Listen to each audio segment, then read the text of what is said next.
மேனி என்னாகும் முல்லை மலர் பாதம் நோகும் உந்தன் சின்ன இடை வளைந்தாடும் வண்ண சிங்காரம் குலைந்து விடும்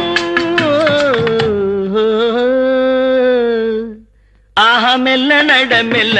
மேனி என்னாகும்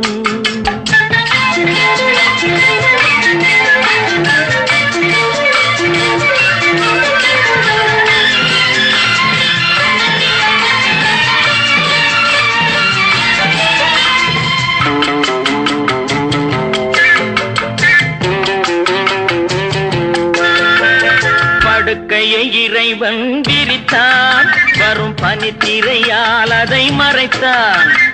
படுக்கையை இறைவன் விரித்தான் வரும் பனித்திரையால் அதை மறைத்தான் பருவத்தில் ஆசையை கொடுத்தான் வரும்